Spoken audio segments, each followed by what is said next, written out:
Hi, folks. Welcome to another episode of Film Study. This is Ken McCusick. We're back for part two of the discussion of the offense in that classic game against the Bengals. The 35-34 win really had everything, and it is a joyous conversation, to say the least. We talked a little bit on the defensive show about how different a conversation it would be had the Bengals made that 2-point conversion. The Ravens had not subsequently recovered. But here to do that with me is Jim Zipko. Jim, how you doing? Great, Ken. Thanks for having me. Oh, always my pleasure, Jim. And I want to talk about a couple of things we said in the first episode, just so we remember some things and direct people to that, because it's really worth a listen. Did talk a lot about offensive scheme for the Ravens, how they came out with some new wrinkles to try and, I think, defend against some things the Bengals did in the first game, and particularly heavy use of simulated pressure. The Bengals used a ton of simulated pressure in that first game, and they didn't do it at all in this game. Not a single time did they drop two from the line of scrimmage. So they really changed the game plan dramatically. And we're, as Jim pointed out, very effective at it for a substantial portion of the game. Jim brought some great numbers about the receivers in terms of success rate. We discussed that a little bit. And notable was that Bateman had success on all 6 of his receptions, which is not something that's obvious. That's success measured by, are you keeping up with the appropriate percentage of remaining yardage to the sticks? So listen to the description if you'd like to do that. The Ravens used a lot of set and chip blockers as we went into that, relative specifically to the number of pass rushers used. Ravens have a whole bunch of record ball going on. One notable one that was ended, a bunch of others that are continuing. A lot of that is in the first episode. And of course, we talked about Keaton Mitchell, where the Ravens really can hope to get to at the best in terms of the AFC playoff picture and whatnot. So there's a lot in a jam-packed first episode. It's got Jim and all kinds of great information in it. So please take a listen if you would. And we'll go ahead and we'll start the second episode now. Yeah. So Ken, I was wondering if you had some stuff that we talked a little bit about maybe different defensive scheme that the Bengals brought this time. I was wondering how that impacted the offensive line play. Yeah, so I guess just a general synopsis that it had a pretty average game in aggregate. We talked a little bit about the ATS and pressure breakdown. It's a good game when you can get one pressure per ATS. You only allow one pressure per ample time space, and they were 11 and 11 in that category, those categories, I guess it is. But they also can you explain that again? So per ample time and space opportunity, you want to have no more than one pressure. Gotcha. Yeah, that's a good game. If you 1-1 is a good game. And in fact, if you're a defense and you allow one for every pressure you get, that would be a bad game. And the Ravens have had some of that recently. They allowed 58% ample time and space in this previous game against Denver. So they're very fortunate to come out of that one with a win. But that was the highest in years, by the way. But this game, no, it was good in terms of the balance of ATS and pressure. They didn't allow any sacks. That's of course good. Only one quarterback hit. I'm for Lamar getting dropped to the ground as few times as often. Yeah. But here's the bad thing: 6 flags, and not the amusement park. Every single one of them was penalized at least once. What was the penalty on Stanley? I don't remember. A false start by him was the only one. So that's the least serious of anybody. A false start, because it's not a declinable foul, is only a -2 in terms of scoring. Doesn't give the defense any kind of free play or any kind of choices. There you go. Yeah, there you go. Did he have trouble was he kind of one-on-one with Hendrickson most of the game? And quite a bit. Had a lot of trouble with him. So that was, one of the ongoing things. Stanley allowed 5 pressures in this game, and they were full pressures. He didn't have any that were shared. Sometimes that'll get you off the hook for a little bit of the points. He had a third of a quarterback hit. I think it was Hendrickson who actually took him down, but other people were also complicit in the arrangement. And then he had another where he wasn't quite quick enough to get to the outside and make a block that caused a run for a loss. It goes down as a penetration on the score sheet. He only had 3 missed blocks, which was good. The false start is a relatively minor negative, but it only adds up to a .58 score. And even with a big adjustment, and he got almost the maximum possible for being against Hendrickson at .09. That only got him up to .67, which is still a D at tackle. If I'm going to pull some positives from this game, I think he had 5 level 2 blocks, so that's good. One pancake, one of the penetration he allowed was actually on a pull. So he only got 1 point on 3 pulls, 1 net point. And then he had 1 highlight. And I think the highlight was behind the play, on the backside of a run play where he made 2 blocks. That's a Stanley special. He does that so well in terms of he knows when he's just done enough to slow somebody down that they can't possibly catch up to the play, and then he'll try and catch a defensive back so he gets another guy out of it. He's very effective at that. I'm generally happy with what we're seeing from Ronnie for the year, but he's had 2 of the last 3 games he hasn't played particularly well. And if you're going to say this might be okay for the Ravens, because I think one of the reasons you'd say is that a lot of the pressures he gave up, he was allowing the cone to be impeded, but not necessarily Lamar to be touched. And when you've talked about this before, him and Lamar, how he has, like, he keeps his body between him and Lamar. So he might bump Lamar with his butt or whatever, but the defender isn't grabbing him. Is that still true? Is he still showing that kind of positional game with the pass rushers versus vis-a-vis Lamar? Yeah, yes. I mean, I'd say, first of all, generally very much so. Hendrickson did get by him a couple times, once inside and maybe even twice outside. So it wasn't perfect or anything this game, but he does allow some bump pressures that Lamar has been highly adept. And, we talked about this in the first episode, but Lamar under pressure in this game threw for 12.8 yards per pass. He was, 9.3 yards better than what my expectation is on those plays. So it's not like the pressure that Stanley gave up, which I think included, let me look at it to make sure here, but I think he gave up a pressure on the 84-yard throw. He did. He was beaten inside by 91, and Hendrickson was actually coming into his face at kind of the fringe of the cone. Actually, Lamar got the ball out. He was affected in terms of his willingness to step into that throw, but then of course the ball is caught. Wallace makes a great play, and that's a lot of his advantage, obviously, for the day in terms of relative to his expectation. Right. I think the thing that we wonder about Stanley is always, so he had this multi-year span where he, had the devastating injury, the long comeback, the re-injury, the comeback. I think that the overriding question that I had in previous years about Stanley was, would we ever see the great player that he was again? And this is maybe the same question phrased differently, like what percent of old Stanley could he come back to? If you, had to answer one of those 2 questions, about Stanley and how he's played this year, not necessarily this game, what would you say about that? So if I'm it's called asking somebody for a qualitative answer with an actual number. So you're saying what percentage is he back to? Well, so I figured I was talking to a quant guy, so I would offer you that option. But I think of it as the other way, like how far back. Sure. I think he has been most of the player that he was at his very best here. And part of that is because even in 2019, I scored him for a lot more pressures than PFF did. Okay. So it was a case of, I think he was allowing the cone to get more damage, but that's when, it's really been 5 years of people hearing me say the same thing about Stanley has been allowing some bump pressures and some, imperiling the cone on his side a little bit, but Lamar is perfectly fine with it. He, as long as he's not getting dragged down or his arm's getting hit or he's not giving up quarterback hits instead of those pressures, right? Then it's really good. And at the end of last year, we saw something different from Stanley that was a huge improvement. Was he was attacking players outside the perimeter of the pocket more and creating less risk of imperiling of the cone. During that time, I was very impressed by that. That really hasn't continued to this year. He's really reverted to what I would call more traditional Stanley style of basically giving up ground in order to maintain mirror. Mm-hmm. So we are, we lay this out talking about the offensive line left to right. And so that would mean Rosengarten, the discussion of Rosengarten would be separated by, 3 players from the discussion of Stanley. Would you mind if we change that a little bit? It is your call, my friend. All right. Well, so the reason I say that is we draft Rosengarten, and he is a blindside tackle prospect, right? In college, he blocked for a lefty quarterback. And so Stanley had this long, tail of, post-injury where, we thought that, his career was over, it might be time to wind up that contract. And we drafted this blindside guy.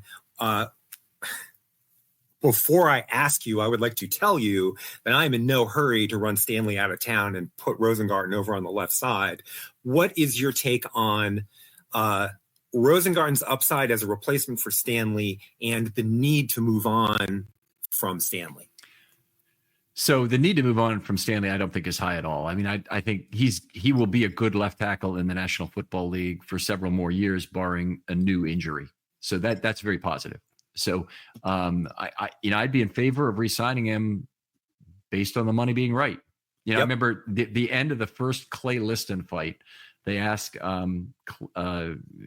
Muhammad Ali's trainer at the time, who was the guy Angelo Dundee. Yeah. Guy's trainer his entire career.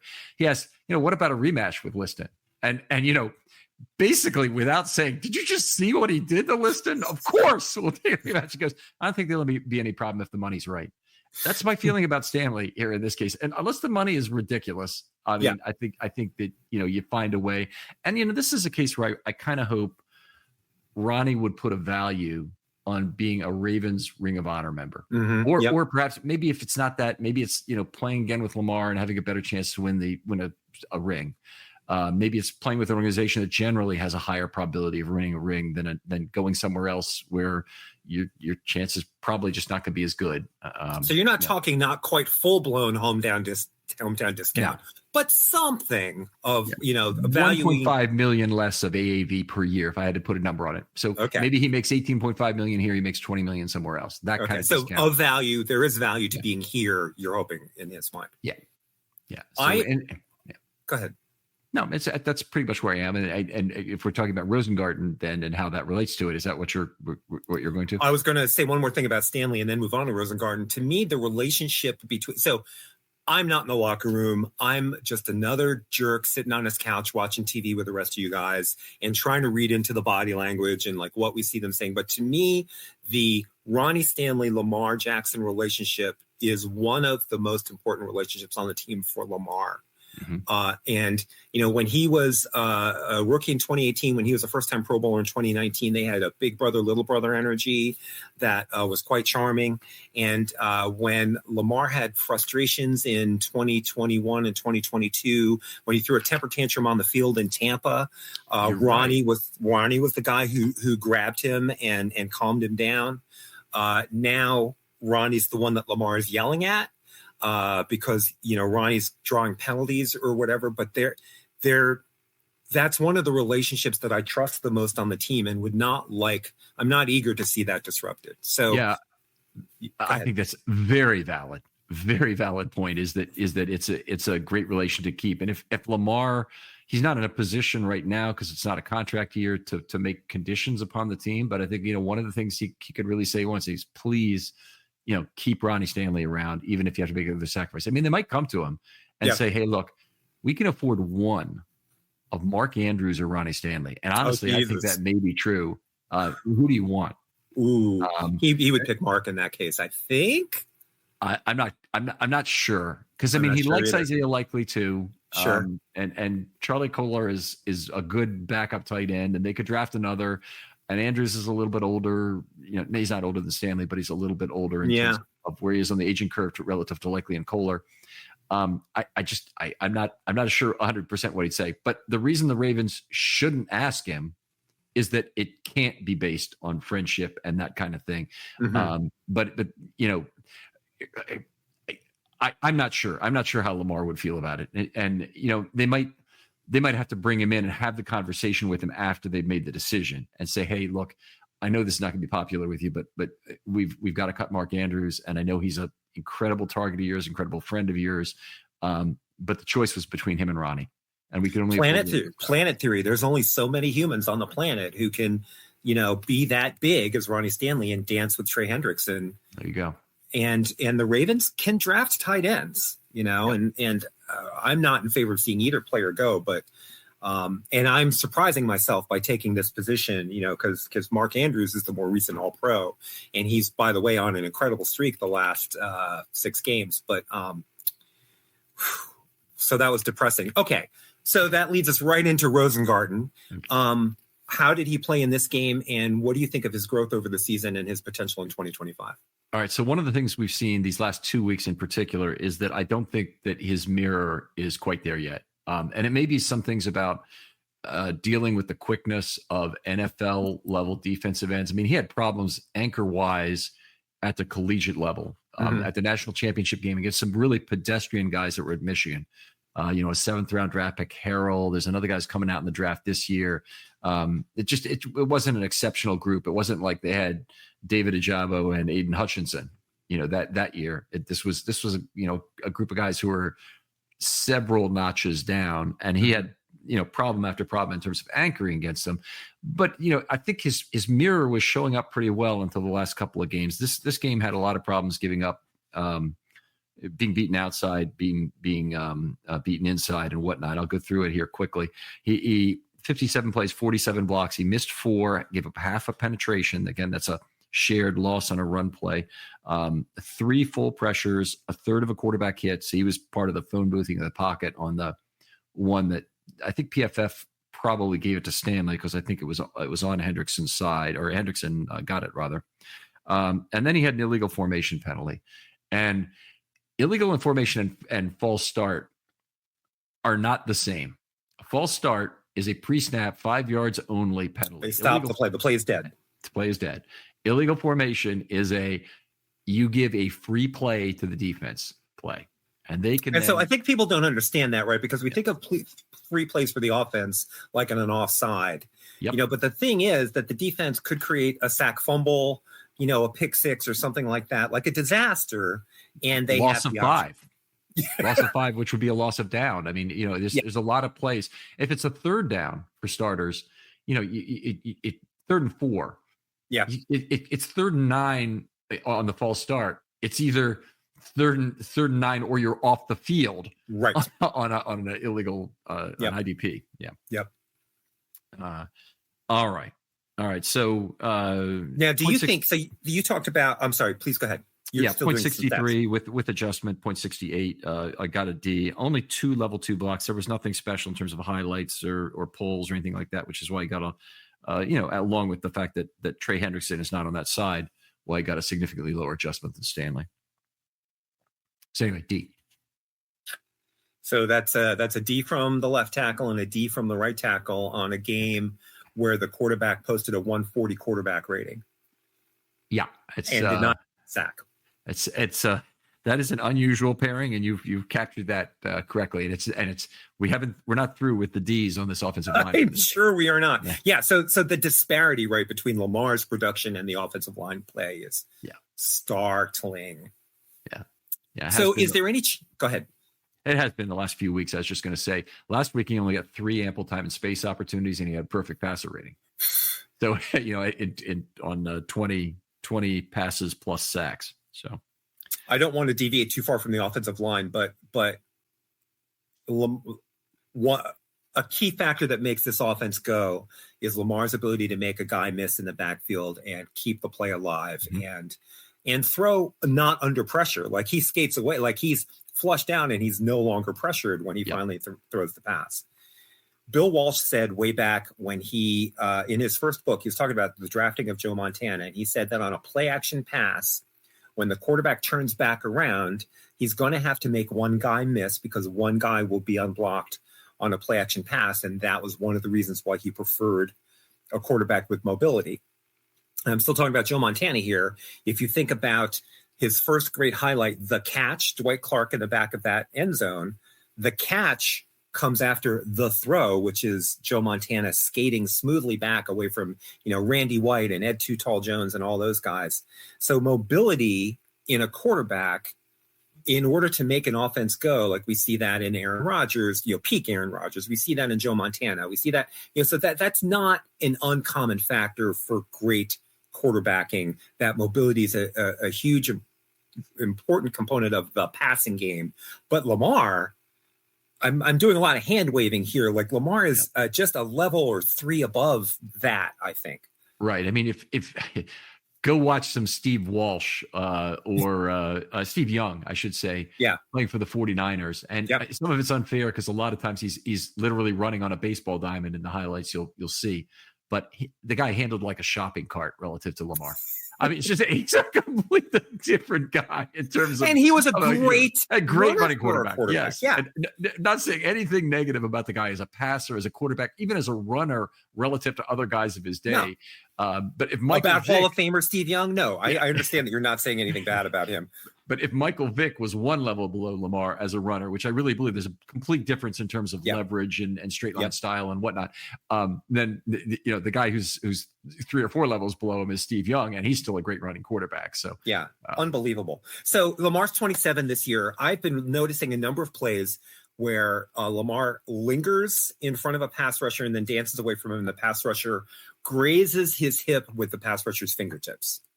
Okay, so Lamar's 27. Mm-hmm. Next year, he'll be a year older. A year after that, he'll be a year older than that. Is he playing on a razor-thin margin where his athleticism is good enough to allow some pressure events to be non-events, and that margin is going to disappear in 2 years? Every pitcher loses their great fastball at some point, and to learn how to adjust. And this is the big one for Lamar. And I think he lost a lot of weight this year to try and maintain some of his mobility. I think that was a good choice as it's working out. I think he will probably try and do other things to improve his on-field throws. And the big one that we just saw one of in this game from Thursday night is on-schedule throws. If you can make an occasional on-schedule throw, he becomes that much more deadly. And, they acted like Bateman and Lamar had this mind meld for years. And of course, this is one of the first times we've literally ever seen it. It's a true on-schedule throw to Lamar to Bateman, where it's out before Bateman turns to get. He's been doing that more though. And I would say, I said a lot of this to you, but I don't remember if it was in the pre-production meeting or if it was the actual first segment of the podcast, but it was that announcers have been talking about what's different about Lamar this year versus prior years. And they're trying to compliment Lamar and they're trying to communicate something to their audience. And they keep saying things that are not true. Like this year, Lamar is looking to stay in the pocket to throw. He always did that. This year, Lamar is hitting those touch passes. He's always hit those touch passes. What is different from Lamar this year is the pre-snap phase and the quick throws, the 1-step in shotgun or the 3-step throws, like the one you were talking about to Bateman. Those are the difference between Lamar this year and in prior seasons. And I if I was to assign point values to those things, I'd say the pre-snap adjustments in particular has been like a 10 of in a relative sense. And I'd say the on-schedule throws, I'm even maybe a little disappointed relative to how much he could have grown. I mean, it's great to see him. Great to see one like last night. I just don't think there have been a lot of them this year. So, yes, more than previous years. Yes, absolutely. A 3-point consideration, a 4-point consideration, maybe, but 10-point consideration for sure for the pre-snap consideration. Because that's not just. Go ahead. That's Lamar, not just talking to linemen, talking about what's going on. It's Lamar processing what's doing as he's walking around and telling people what assignments they have. Yeah, and I also think that a huge part of however big the tick up in on-schedule throws has been due to the work in the pre-snap phase, some decision making. And I think that Lamar values his ability to make things happen. Like he's never so long as he retains the ability to make a guy miss and keep a play alive, he's probably never going to be the pure Tom Brady on-schedule thrower that even he could be, because he's going to, the on-schedule throw might be, a short throw and he wants to make a medium throw. You know what I mean? So I don't mind that so much.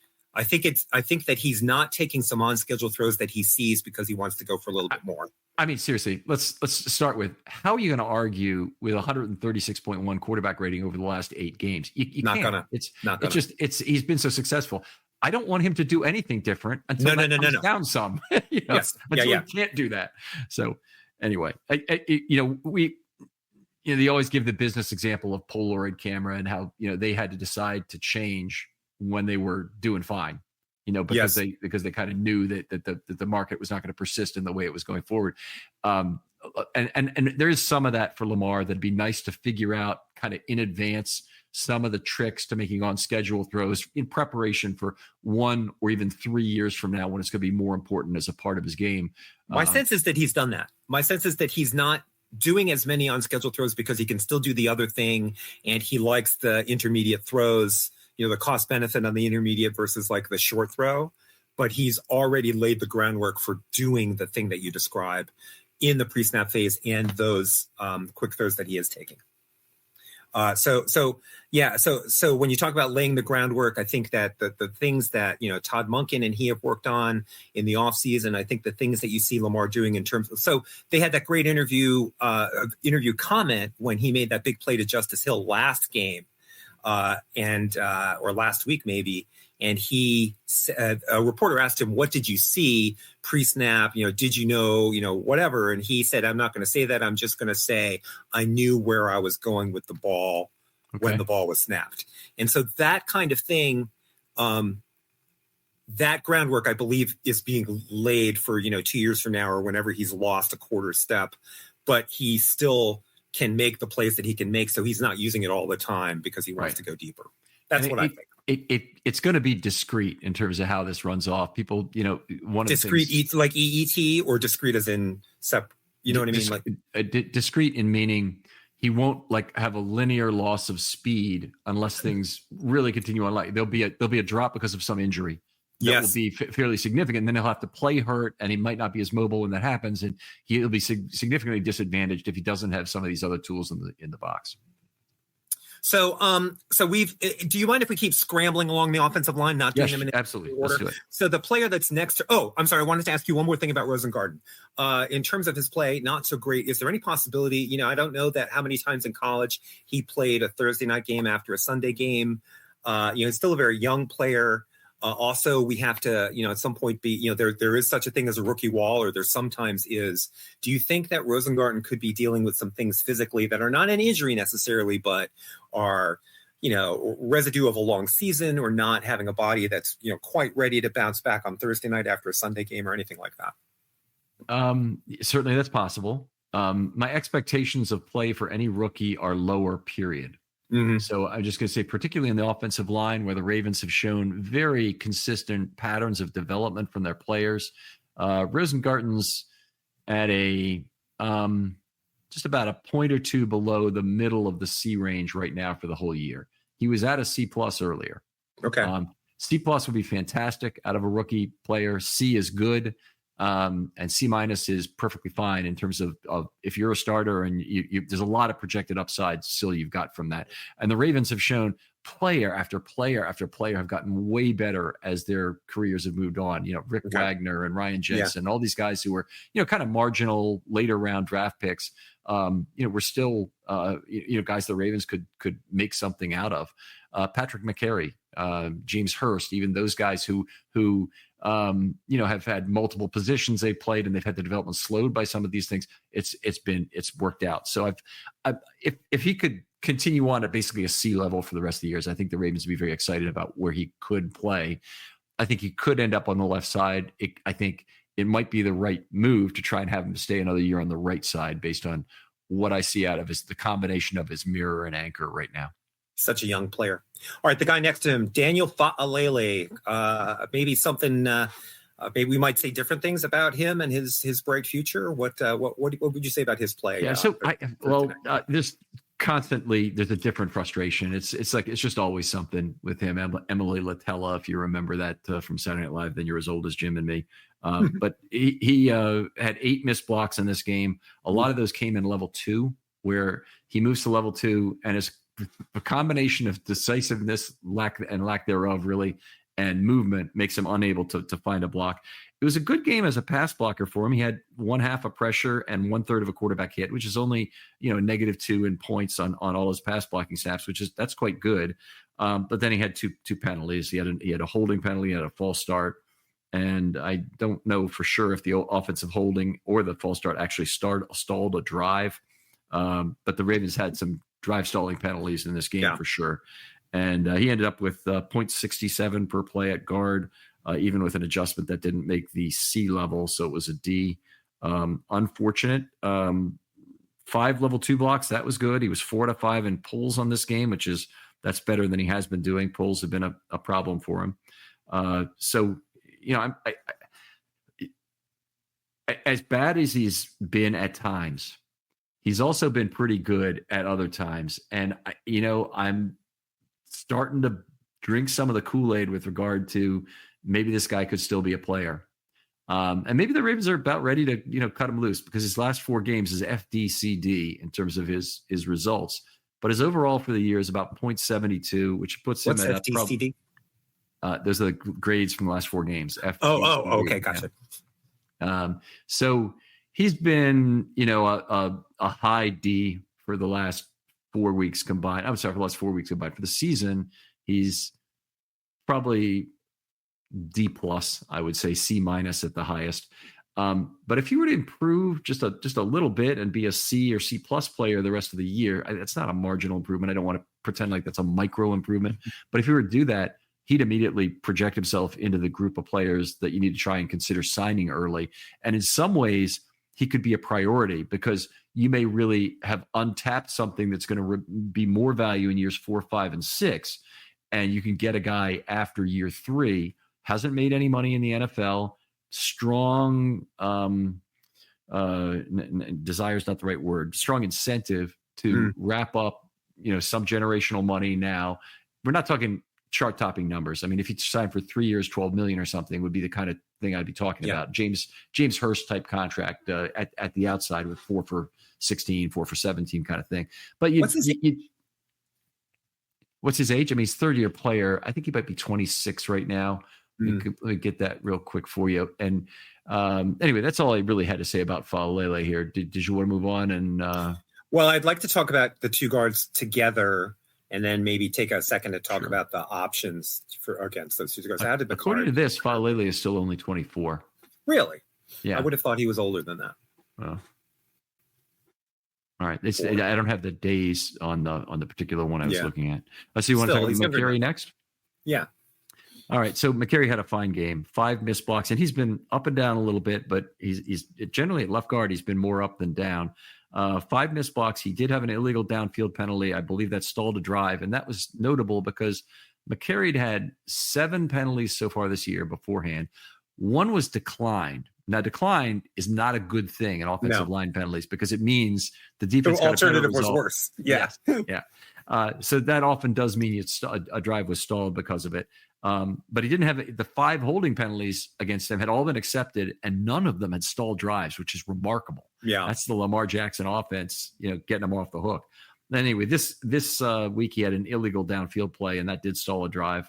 But that was his only really negative play, 0.86 with a 0.04 adjustment. Got him up to an A minus, 3 blocks in level 2, 2 pancakes, made 2 out of 4 on his pulls. So that's not so great, but it's better than missing them and better than a sharp stick in the eye. Anyway, a good game for McCary. And I just want to go over the last few games for him. He's had, now it's McCary at tackle. Let me go to McCary at guard, because I have to separate this. He played a few snaps at center during this time too, but the last 6 games, he's had A minus, A, D, B plus, D, A minus. Now, when I see a pattern like that, first of all, I'm comfortable with a fair amount of game-to-game variation. And if you look at Major League Baseball box scores, it's okay that Gunnar Henderson goes 0 for 4 with 3 strikeouts twice in a 6-game span, because there's going to be another game where he hits 2 homers, and there's going to be another game where he makes a couple of great plays. So the game-to-game variation is kind of normal when you have high value, high severity problems that you have when they occur. Anyway, right. So, if he gives up 1 sack or 1 holding penalty, that ruins a day, but that doesn't. Yeah. And he's had 2. I think he's had 2 with 2 holding penalties in the last 4 games, and so those were both of the D's. Well, I can look at. I'm looking at right now. There's 10 in penalties in 2 different games, and that kills your grade right there. So you're anyway. So what do you think of the battery, McCary and Faalele as a pair? And is there any pressure on the Ravens to make a change? I think the pressure would all be in terms of how they want to preserve Mekari as the next man off the bench to replace a tackle. And right now, I think that pressure is feeling low because Josh Jones has looked pretty good when he's been in the games, and it has not been a lot of snaps. So it's way too early to get excited about this because he didn't look good in the preseason. But he's something like he's made about 15 out of 15 or 14 out of 15 blocks at tackle this year off the bench. We get to it real. Yeah, Jones at tackle 14 is 14 for 14 and making his blocks right now. So that's something I can say, oh man, maybe he, given a chance, he'll be a player the Ravens can depend on. So Voorhees and Cleveland should stay where they are. Okay. First of all, I don't want to lose either of those players, but they will lose Cleveland at the end of this year. The other reason why, and they seem to value him not at all. They seem that they will slam the door on his butt, shove him out. Yeah, it's really sad, but that may be exactly what happens. And it wouldn't surprise me if he gets caught up in the guard valuation that's going on now. And the Ravens, very deep on the offensive line. They're gonna probably have to let somebody go somehow, whether it's him or Faalele, and they're probably going to draft another lineman too. I mean, I would not be surprised if somewhere Cleveland signs for 3 years, $21 million, 3 years, $27 million, something like that, with nobody knowing a whole lot about who he is, just knowing what an enormous human being he is. And played pretty decently, I would imagine. Yeah, played pretty reasonably for a very limited number of snaps. Yeah. So that's interesting, right? Because I think there's a lot of discussion among fans like, oh, Linderbaum's killing us. Oh, why isn't Cleveland getting a chance? Oh, when is Voorhees going to come back? But I guess I'm going to throw myself in there. Like, I don't know I don't know what's going on, and I don't know how good the alternatives are. Right. And that I have to use the tip of the iceberg analogy. What we can see from Cleveland in terms of actual playing time is good. And I feel confident in my ability to judge that. But the Ravens also have all of his practice habits, all the stuff that goes in the building, all in the classroom, all of that crap. Yep. And, I just have to trust that they know better in this case. True. Of course, I thought I knew better in the case of Patrick Queen, and I was probably right that they should have had Xavier McKinney instead. And now we wouldn't be talking about this big safety problem. At least I hope now that if we had him. But anyway, it is what it is. All right.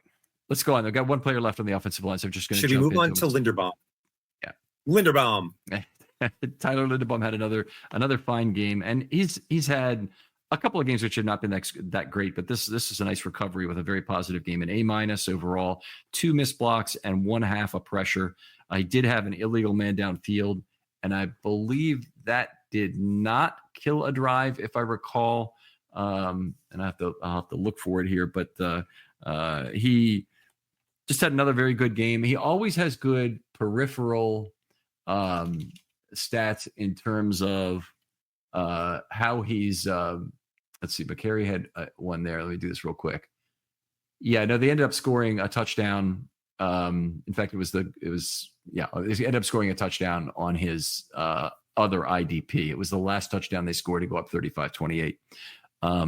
You're talking about peripheral stats. The peripheral stats, he always has a lot of level 2 blocks, does well on pulls. He had one highlight block in this game, and that was the incredible block on Hubbard. Not an easy dude to block, by the way. Much bigger man than most of the guys that he would be typically blocking. And he maintained that block for 8-9 yards as Lamar ran behind him on the Lamar play from this game. Yeah. It was a thing of beauty to see him get downfield. So he gives the Ravens a lot of value, and he would be even more valuable to the Ravens if they would have another, I think, extremely big man next to him. And there's reasons for both, a player like Mekari or a player like Cleveland being at left guard. If he's at left guard, you do all sorts of things with your blocking assignments. If you have big man, quick man, big man, for your 3 in the middle, and with some of the trouble that Linderbaum has still with some stunt pickup and some blitzes from level 2, and just with some big interior guys, having another big man next to him would be strong medicine for that. Yeah. So I would love to see that. Of course, the compromise you make is that the guy's not going to be as good a puller. So in illegal man downfield, we had two of those. We had McCary, we had Linderbaum, and they were both, I believe, on RPOs. And I think that they both came on plays where the P was delayed a little bit. I think on the first one, Lamar had to kind of hold the ball for a second due to maybe a defender flashing or something. Yep, exactly. And I forget on the second one, but I think also the ball did not come out on time. Has that been so? To me, that explains how the man got to be illegally downfield. But have we seen that before this season on RPOs with the Ravens? Like, has that been a consistent issue? I mean, ineligible downfield has been an issue for the Ravens in the last few years. I'm not going to say it wasn't an issue at all, even during the Flacco era, but it was much less of an issue because of the nature of the offense. Right. And it's yeah, I mean, it's a one of the clawback taxation elements of having a quarterback like Lamar is that you have some IDPs that are created by it. And Lamar's got to be cognizant of that. And really the linemen have to be very conscious of it. So if you're going to go a yard up the line of scrimmage, it's okay, but you got to be engaged. Yeah. And what we've seen some is that defensive linemen are getting very smart about throwing off that engagement. And allowing or throwing Linderbaum off, shedding him so that he goes 3 yards into level 2. Yeah. And then it's going to get called a lot of the time. But there have been times, by the way, I try and look for it any play. You get a 0 block in my system if you're downfield on a pass play when you shouldn't be, even if it's not called. Now you get a penalty if it is called. So yeah. So I just how big a part have RPOs been of the Monken offense this year? I mean, so high a percentage of the Ravens offense is mesh point related, and not all of that. A lot of that is run and not run pass.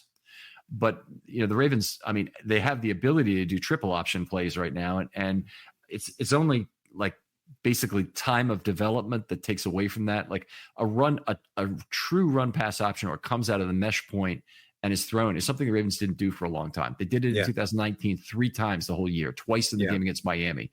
So they don't. I just say it's not as big a component of the offense as people tend to make it be. That's what I thought too, and I thought that maybe these penalties were a result of just it's a small part of the offense, and so we had an unfamiliarity issue. Yeah, I get your point now. Yeah, and I would agree with that. So, I mean, they're doing so many other things well. It's hard for me as a fan to ding them for not being amazing at this too. But I wonder if that impacts, how likely they're going to be to call more of them in the near future. Yeah, I think that's a valid point. I mean, if you suddenly made it, the thing is, if you suddenly made it like 75% of the offense, that's ridiculous. Let's say you make it 35% of the offense. Even that. That's too high too. But if you ran most of your play action out of RPO type concepts instead of doing it with turn your back play action or even these hand check side action out of pistol deals that they used to use a lot in 2019, if you ran it mostly at least going towards the mesh, the offensive linemen would have to relearn what they do, and it would become less of a problem because of that. You won't have 2 IDPs show up for even 2 consecutive weeks without that being a point of emphasis for the offensive line in terms of what they're doing weekly. True. All right, let's move on. This is the part of the show where I really like to get the guest to go first and talk about a player that you'd like to talk about. We'll do that for about 10 minutes, and then I hope I have some time for some questions. So I would like to mention the big catch and run by Tylan Wallace. I was very impressed when 2 things about that. First, it was down the same sideline as the punt return touchdown last year. So that's his alley. And then I thought during the run, as players were trying to push him out of bounds, you could really see the effect of him having done so much punt return, because he had that core strength and that. So a punt return is a very different play from most wide receiver plays. Most wide receivers, you're running away from the ball. Maybe you turn back to make the catch, but then you're turning around, again, 180 to go back up the field. When you're punt return, you're running straight at the guys who are running at you, and you're taking a lot of trying to make those hits, glancing hits, but you're playing physically, you're playing through contact. And I thought that when he was running down the field toward the camera, that was the shot on TV. You see defenders come in and try to hit him a glancing blow and knock him, out of the field as if he were a typical wide receiver who is not accustomed to playing through contact. And this is a punt returner, and you're not going to affect him that way. So I was very impressed with just his strength and the development of playing special teams gave him on that play against those defenders. Yeah, it's an interesting point. I guess I would say the thing I was most impressed as he went up the sideline was the pair of stiff arms. They were Class A stiff arms both times, and it did look to me like as he was turning the corner, as he was forcing the first missed tackle by whoever the cornerback was on that side, it looked like Wilson kind of gave up on the play. Then Wilson said, "Oh crap, I got to get there." And then he got stiff armed when he got there, which was just the timing was perfect for it. And then as the Wilson hit was happening, Geno Stone was kind of giving up a little bit. As he's out of bounds now. Oh crap, he's not. Yeah. And then he has to catch up and he gets stiff armed.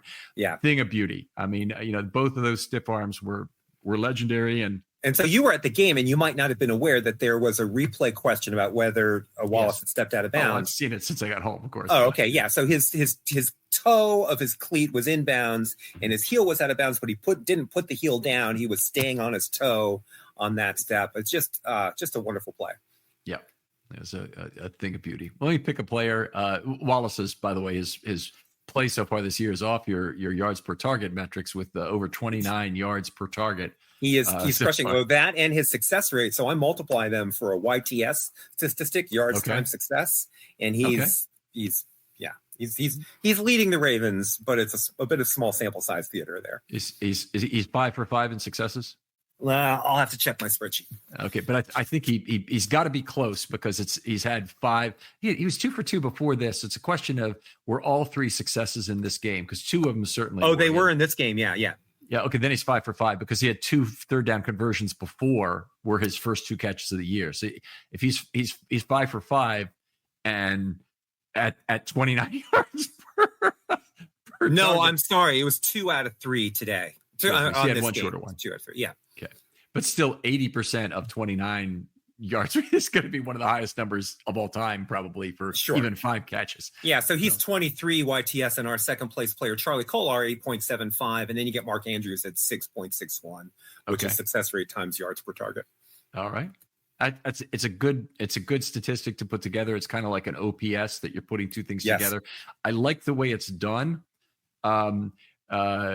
Whenever I see statistics that don't necessarily belong together, like on base and slugging, which really, really don't belong together. I know that bothers you a lot. It bothers me so much. So anyway, is it because it's because they were adding fractions with unlike denominators? No.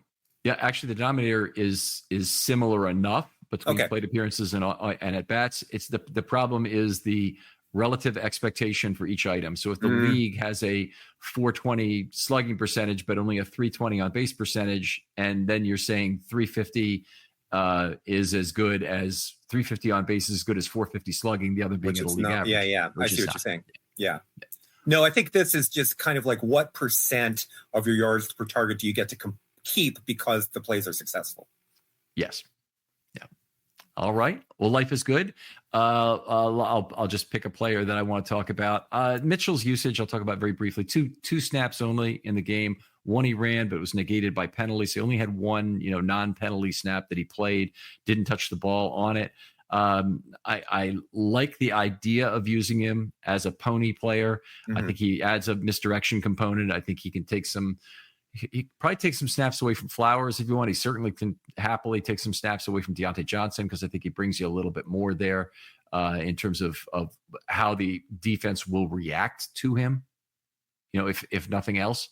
And there's also the thunder and lightning change up if you take snaps from Henry, which is not the pony situation that you're talking about, but is a usage. And and that's fine too. If he gets 5 snaps a game of that and 3 snaps a game of pony, 4 snaps a game of pony, I'd love that kind of a figure. I think actually by the end of the year, the pony with Mitchell could be a much more substantial component of the Ravens change of pace pitches that Monken has available. I think we could see it we've seen, I think, them at most 2 times in this game. We might have seen it 3 times in one game, but I think 2 might have been the most. Wouldn't surprise me if all of a sudden we're seeing it 5 times per game if Mitchell really ends up being a weapon that's anything like last year. And that's unlikely, but it could happen. But, 2025, looking forward. There you go. I would like to talk. Oh, please keep going. No. Please keep going because I have to pull up the statistics that I want to mention on the next. Sure. Okay. Well, then I'll bring up another player. I'm ready to mention the other player. I just wanted to. I thought you were still talking about. All about done with Mitchell. You go ahead, my friend. All right, Mark Andrews. I think that it's a little bit below the radar. Andrews is kind of night and day between his first 4 games and his last 6 games.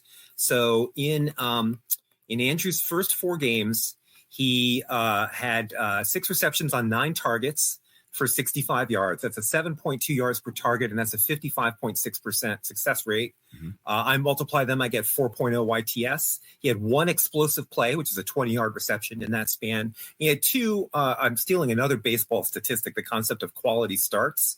Okay. In baseball, that's 6+ innings and 3 or fewer earned runs. Mm-hmm. I'm going 7 and 3 rather than 6 and 3. That's 7+ yards per target and 3+ receptions. And the idea is, that's not going to get you in the Pro Bowl, but that's a steady kind of chain move in, like 6, just an average kind of professional, like helping the passing offense move along. And he had 2 of those in his first 4 games. In the last 6 games, so remember 4 YTS and 2 QS and 1 explosive. The past 6 games, he's had 24 catches on 27 targets for 292 yards and 5 touchdowns. That's 10.8 yards per target. That's an 89% success rate. Remember, his YTS in the first 4 games was 4. In the last 6 games, it's 9.6. He's had 5 quality starts in those games and 3 explosive plays. His max yardage in those games has only been 66. So he has not had like a dominant all-pro Mark Andrews kind of day. So I believe it's flown under the fans' radars that he has quietly crept to the top of, reliability and productivity. He's been just a tremendous player the last 6 games. Yeah, 9.9 yards per target by the official stats. And Andrews is the all-time record holder for the Ravens in a single year with 11.04. But the Ravens, across the board with Lamar's great season are having fantastic yards per target years. It's interesting how you define that. I'll talk to you offline sometime about different positions. I would do it differently probably. Yeah. I don't have anybody else I really need to talk about. I think I'd look at this game from Justice Hill and say he definitely did not have a good statistical game in terms of either receiving or in terms of running. It wasn't a high success rate game. He's very important to the Ravens. Yes. And what he's been doing as terms of used as a set and chip blocker, and he's used 3 times as a set blocker and 5 times as a chip blocker, which was the most of each by the Ravens. It's important, and sometimes it's important even if he doesn't make every block that needs to. And you can look at a PFF blocker rating for him, and he doesn't necessarily show up that well. That's not really telling the full story. What I think has been particularly good this year is when they haven't had a high set and chip load on him, that he's had a little more time to float to a better space where he can make a reception, keep his eyes on the field, understand who's ahead of him, and make some of these just wonderful 3rd down, 0+15 receptions he's made for the Ravens this year. He's become such a complete player. He's really just a tremendous development story. And obviously the player, development isn't something that is done to a player by the coaching staff. The player develops, so that speaks to his effort and his mental abilities. And he's just a hell of a story. In terms of yards per target, I mean, he was way down there prior in his career. He was his yards per target was under 5 for his career coming into this year, and it's 9.1 this year. Now, so that's ridiculous. And I think maybe also we might not understand what the comps are because running back yards per target are lower than wide receiver. Than wide receiver and tight end targets, except for Justice Hill. Yeah, but some of this, and this has always been kind of a problem for Hill. I feel like he hasn't had the good kind of receptions as a percentage of targets that he's had in past years. And this year he's 27 out of 30. Pretty which good. is that's a 90% catch rate. But his catch rate for his career is okay. Before this year, let me do it this way: was 53 for 71. So he's catching not even. Well, it's over 2/3 of the balls, but it's not 3/4 of the balls. Yeah. Yeah, and for a running back, that's not particularly good. So I also don't have much to say about another skill position player. I would have called out Bateman and his 6 successes, but you did that already, or we talked about it in the first segment, maybe. So I wouldn't need to talk about another skill position player. Let's move on to some mailbag questions here and see what they have here. So I did them from Reddit yesterday. I'm going to try and get as many from the Twitter today, and that includes some people who might ask a defensive question. Okay. One of the questions is from Mark, Mark_DH89, who says, do you think the Ravens should consider having Marlon travel with wide receiver ones? The Ravens have been the worst team in the NFL against opponents' best receivers. And after what Chase did, I think it's worth considering. Okay. It's a defensive question, but that's okay because we got a new set of eyes on this problem. You heard a lot about what Michael Crawford's ideas were about this. But Jim, what do you think about that? So I think that hell yes, but more broadly, I think that Marlon's success rate against Ja'Marr Chase isn't anything to brag about either. But I think that anything that makes your defense less static and predictable is to be lauded. And Brandon Stephens, he's doing his best and in some ways playing very well, but he needs a little bit of change of pace. I think that they should mix it up a little bit. I don't think it should be as static as it has been. Okay, now I think you put it very well here. I'd maybe state it slightly differently, and I also think I'd make a different call on Humphrey. But the start is that the Ravens play a set side cornerback deal. So Wiggins, when on the field, is always at left corner.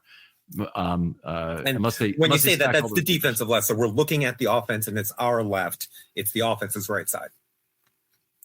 That's correct. The offensive right side. He's on the receiver that is typically on the strong side of the field, and that means that the right corner is Stephens typically, who is usually getting the X receiver, and a lot of teams that's their guy. Yeah. And that X receiver gets a big percentage of the space budget that the offense has, and you want your guy over there to be pretty sticky. The change I would make is I'd move Wiggins over to right corner right now. I'd probably move Stephens, even though it's not going to make him happy to hear this. I'd move him to safety because that's where the Ravens' need is. And I think it would improve his ability to look into the backfield, find the football, playing on the back end, have a better chance to make choices about where he's going. It's not like he hasn't played the position. It's not like he's not the right size. Yeah. Oh, yeah. They used him, in fact, as recently as, was it this year or last year? It was last year, I think, when they had Williams hurt, he moved to safety for a period of time, even though he played almost every snap the whole year, and people think he played right corner the whole year. Was in one of the first couple of games, I think, when Williams was hurt, that he moved to safety for a set of snaps in there. And last year, at the beginning of the year, before he won the job, they were looking at him at safety and then at slot corner, and then they finally moved him into to be the right corner full time after they were out of other options. And he obviously he played quite well last year, and this year he's not playing as well. I still think he'd be a lot better if he had better help over the top, because not only would it would make it easier for him to react to what's going on, not be as worried about getting beat by double moves. But I think the guy you want over there is probably Wiggins, a sticky guy, not afraid to get beat. Really believes in his makeup speed, and then also you have him on with a number one, and you have help as well. And it almost forces that. And then I'd leave Humphrey on an island with the number two. I'd leave Humphrey on an island on the other side, and I wouldn't mind having Humphrey in the slot, because that physicality he gives you is extremely valuable. But you have multiple options. I think Wiggins and Humphrey on the outside right now might be the best pairing that they've got. And then with probably Stephens moving to safety would be what I would recommend as if you're going to make one kind of change to the secondary right now on this 10-day hiatus, that would be it. And if you don't Does do it Marcus now, Williams come off the field in that scenario? does he stop playing full time? Maybe. Does he go to playing the Eddie Jackson role? Maybe. I mean, I think you have multiple choices there. They don't really have another guy who's an obvious free safety is the problem. So I almost think he becomes Brandon Stevens becomes the strong safety, and Williams stays at free, and you're then free to have Hamilton up near the line of scrimmage somewhere where you want him. And then there's going to be plays, I think, in that under that scenario where Stevens or Williams comes off the field for Hamilton to move back on some plays. Oh yeah. Let's go to another question here. That's a good one. But I really appreciate that, Mark, and we're happy to get to it on the defensive show. Here we've got another one from Brandon Croxton. This is an offensive question. Considering that the Lamar Henry read option is almost at the brotherly shove level of unstoppable plays, should the Ravens consider going for 2 points every time after a TD? If you succeed 75% of the time, you still add 2 extra points for every 4 TDs scored. Great thinking, Brandon. And, I don't think it would take a 75% rate for them to do that. If you don't happen to recognize that name right away, or you think, oh, where have I heard that name before? He's been a guest on this show a number of times, and he's done a defensive show once already this year. I'm sure we'll have him on again. But if their success rate was 75%, no doubt about it, they try it every time. Where are you on that, Jim? What's your minimum success rate to have the 2-point conversion be the one you try under normal circumstances? So you are asking me that question from the mathematical standpoint, and my assessment of the question is not on that plane. My assessment is that you are leading a football team of players who you have to keep bought into your decision making. And I think as much as possible, you don't risk it when you have a high power offense that is putting touchdowns on the board. Just take the 7. What did they score? Touchdowns on 4 consecutive drives this time. Against Tampa, they weren't all touchdowns on 6 consecutive drives. Yep. They just keep it going. Put up 7, put up 7, put up 7. Don't give the offensive players any opportunity to question your play calling or any opportunity to feel that this touchdown drive was not 1,000% a success. Come off the field with your extra point and your 7 points, and then put 7 on them again next time and keep doing it. I think that if you have a less successful offense, or there are high leverage situations where 2 points is absolutely the correct call. I'm not saying that. I'm not saying discard the 2-point play, but I do not think that with this successful offense, I do not think that it should be the normal go-to, unless we're talking some absurdly high percentage success rate on it. 75 is pretty absurdly high. So I was going to say 80, and that's close enough to 75. Okay. So we're in that ballpark. I just don't think, I think that we're in the realm of mental effects rather than actual valid statistical thinking until it gets, in that 80% range. Okay.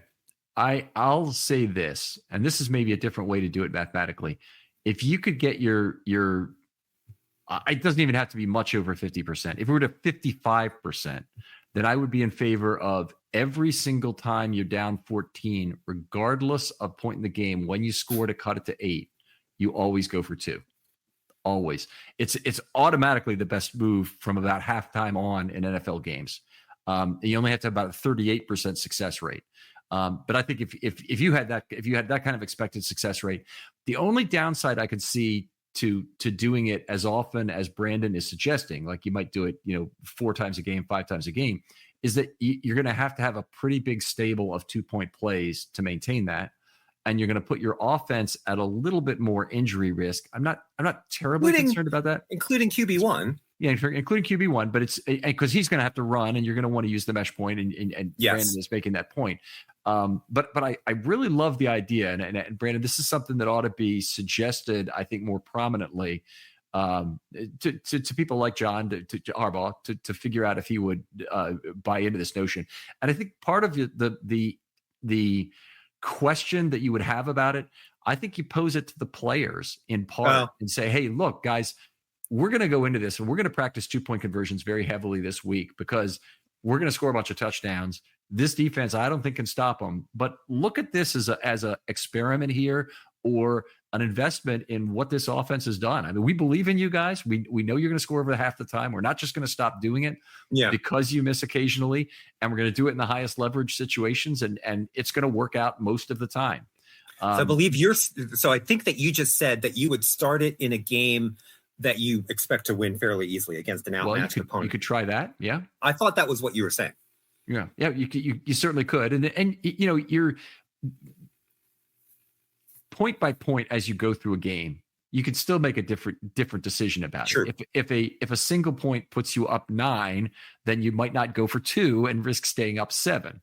It's a different, if it's you have different conditions that you want to put on the situation. So, I would just say under normal neutral kind of point situations where you're at an even score, 7 or 3 distance, Brandon, I think it's an excellent idea. Yeah. All right, let's go to another question here. See if we've got another one for the offense. Let's see. Matabike, Orr's system, Hamilton injury, Travis Jones, Chuck Pagano.